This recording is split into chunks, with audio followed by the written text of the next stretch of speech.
Thanks for staying with us. So in continuation with our love series this Valentine week, we visited the paramount Yoruba king of the Egba, a clan in Abeokuta in Ogun State. His Royal Majesty, Oba Dr. Michael Adedotun Aremu Gbadebo III, the Alake of Egbaland. We had a great chat with him, and we talked about love and family. Watch this clip.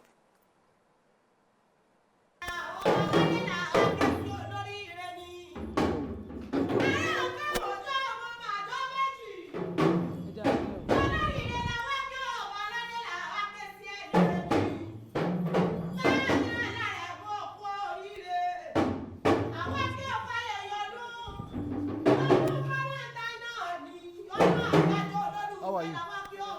Hello, how are you? Sit down.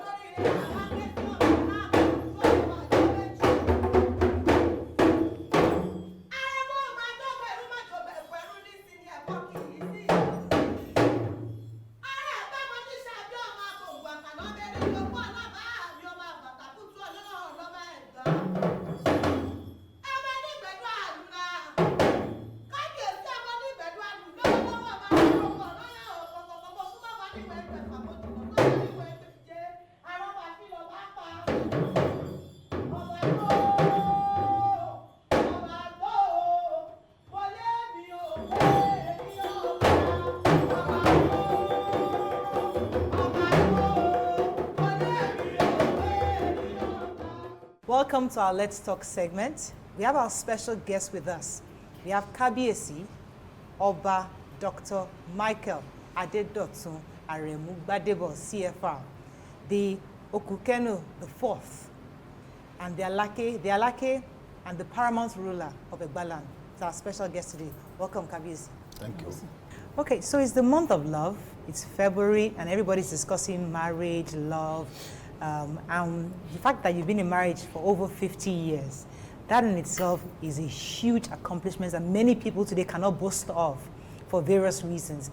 We know many have always wondered how you've been able to retain just one wife. I mean, that's a question you've probably had so many times over the years. But it's important to remind us again, for those who haven't had the opportunity to hear from you, was it your own decision, or was it family? Why did you stick to having just one wife? And were you loyal for those 50 years to this one wife? Thank you very much. It wasn't my decision. Okay. I think it was God's own decision. I made up my mind as a young boy that what I went through in a polygamous home, I would not want my children to go through. That I had in mind, and God said, okay, and that's what has happened. It was not of my own making. I am not a saint, and it's just God that has made it possible for me to have the kind of life I prayed to have. Kabiesi, this is not ruffle any feathers, because I'm aware that Obale Beseli, also women are also gifted to Obas. Yes, and did your subjects not ever think my daughter should be an Olori and offered any such gifts? Well, it happens everywhere. Even in Egbaland, while I was in Ikpebi, many of my sisters would call on my wife. The husband is sitting alone, and there are so many women there. Go and sit with your husband. Always urging her to go there and take her seat beside me. So it happens everywhere. Like the Yorubas say, "Kosibito otinko adiale, itababa mbe ni barau." Thank you. Okay. I want to talk. Still talking about the idea of polygamy and monogamy, and the fact that the narrative out there is men are not wired to be monogamous. Like, we feel that men are naturally Polygamous. wired to be polygamous, Yes. and it is abnormal for a man to choose to be. It is even, people even say that it is wrong for women to expect a man to be monogamous. What would you say to that, sir? Well, you are part of the people who say it's a man's world. Because it's when you indulge men so much that you say, it's unnatural for any man to be monogamous. That he must be polygamous. He must have them tall, have them slim, have them whatever shape or size. I don't think it's a man's word. I think it's everybody's word. I wanted to talk about love, relationship, and family. It's really important to also learn from you. We can't come to your palace and not learn something on family values and all that. So I'd like us to go back to your wife, how you met her in the beginning, because we all want to know, we always feel like, they say your first love. Was it a first love thing or somebody? Was it an arranged marriage? Was it somebody you met in school? Was it cultural? What exactly, how was the beginning for us, for your marriage? Well, we both came from Adedotun, but she was born in Lagos and schooled in Egbaland. Oh yes, I was born here and I schooled here, but I now went to Ibadan Grammar School for higher school, and it was during my birthday, my 21st birthday, that we met here in Adedotun. She came to spend holiday with her brother, late Barrister Soji Odunjo, and we met, and it's been, from the moment I saw her, I knew this is going to be my wife. Oh yes, something told me that, and it happened 7 years after. 7 years after? Yes. Are you a romantic? Are you a romantic, Oba, or you just... Well, I cannot see myself in the mirror. Others will see me. Well, have you given her flowers before, chocolates, gifts, stuff like that? Of course, I did that. But she happens to be more romantic than I am. Oh, so she Having been to a school, like the international school, and going to Switzerland, to learn French, and so on. And been in France for another year. So she's a lover. She's more romantic than I am. Because we are trying to get wisdom. I want you to share some things that you would use to advise. We are trying to get wisdom. Marriage. I want you to share some of the things that you can use to advise any young person. What would you advise 45 years? They are feeling like I'm done. What are the advice you? Well, I've been chairman of so many marriage ceremonies, reception. They seem to, descend on me that having been married for so many years, I should be the chairman and talk to them. But the first thing I always emphasize to them is to put everything in the hands of God. Whatever they did should not be because I'm this or you are that, whatever, whoever you are. When you come into marriage, you come as partners, equal partners before God. And if God is with you, if you call on God at your meals, at your bedtime, when you wake up in the morning, I think you are not likely to go apart too soon. And when you have children, these are the things you emphasize, with the children, and eliminate totally, sibling rivalry. They must never be jealous of one another. At times, you may not have to tell one what you are doing to the other, because unless you are able to do it to all of them, you are going to balance everything, and then you make sure that everything that you see in their bags or in their pockets are things that you have provided. You should never let them have something that you have not given them. Your home has to be, just for father, mother, and the children, to the exclusion of everybody else. You have to ensure that no matter how close that relationship may be with, larger family, you should not let them influence what goes on. Otherwise, there will be no end to it. So I talk to them about minor things, in the house, how to ensure that a third party never comes to settle any quarrel between both of you. Never. You don't have somebody you run to, or every time. That would be very wrong. You should be able to talk to yourself. This is what you have done. Please, can you do something about it? Fantastic. So that was the Alake of Egbaland sharing his thoughts on marriage, love, and relationship. He spoke quite a bit on culture, the insecurity going on in the Southwest. He touched about quite a number of other topics, but you can watch the full interview on YouTube You can check the full interview there. You can get more information. But we really, really enjoyed that conversation with the Alake of Egbaland. Let me start with you because you weren't there. Yes, but what are your I thoughts on, wasn't there. on the video? The conversation is interesting. I like to hear from people who have done it. Evidence, yeah, track record. It's very important to us. And because for them to be able to stay together for this long, they've seen things that we haven't even seen and things that we may or may not see.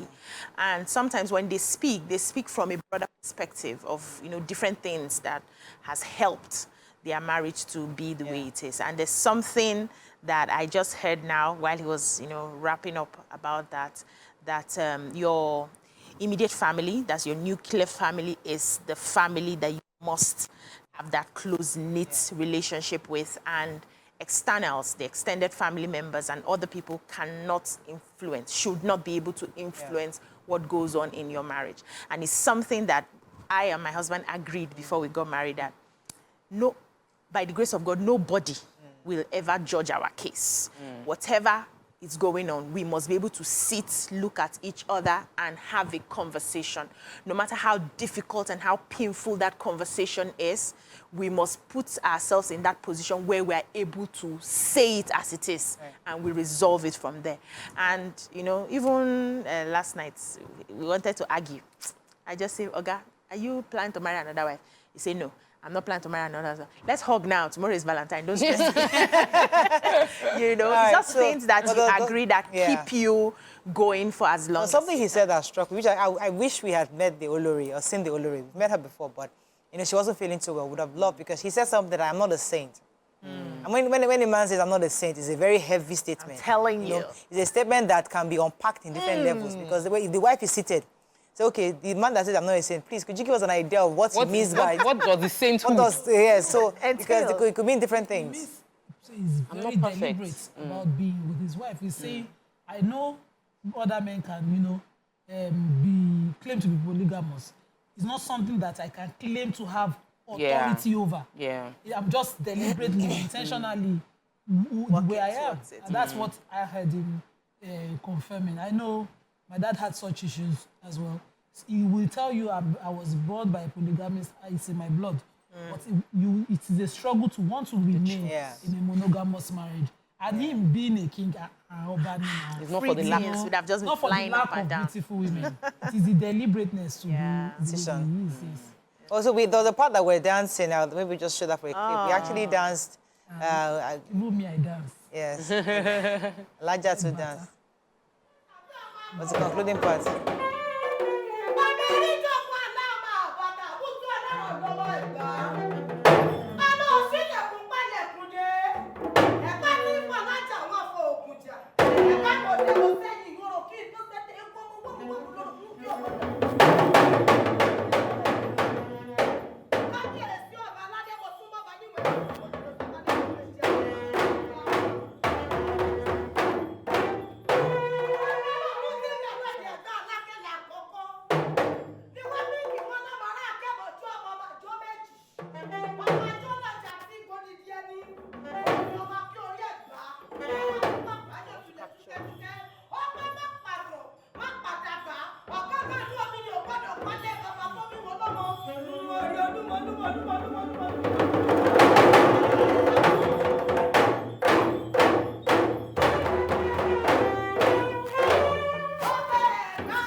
That voice got me.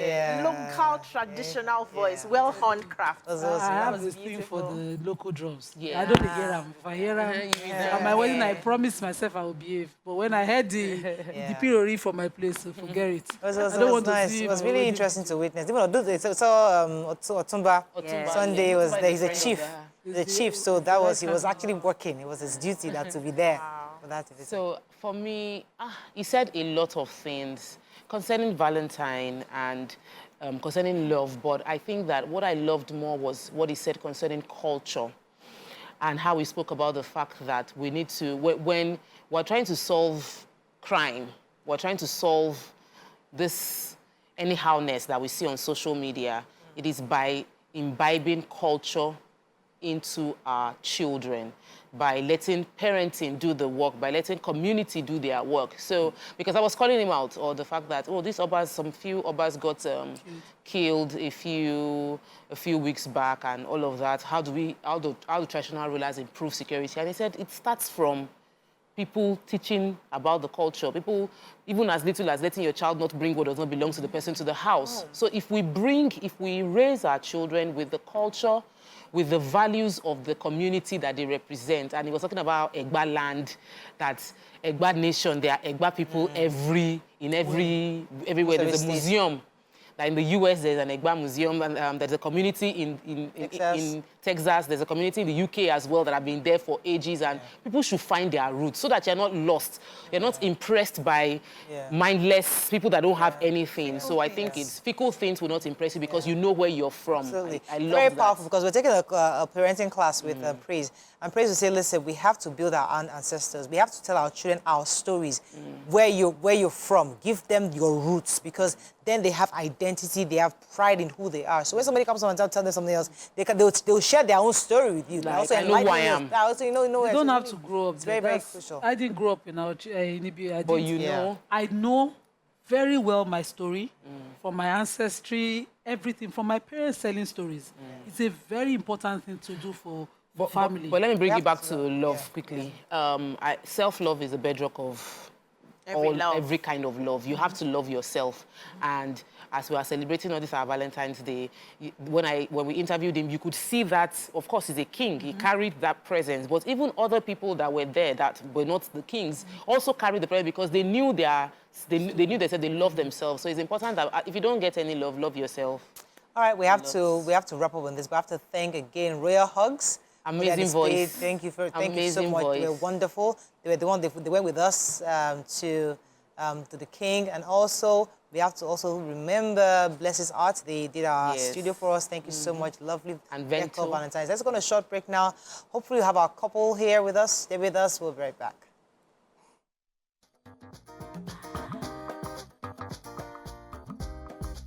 Stay tuned.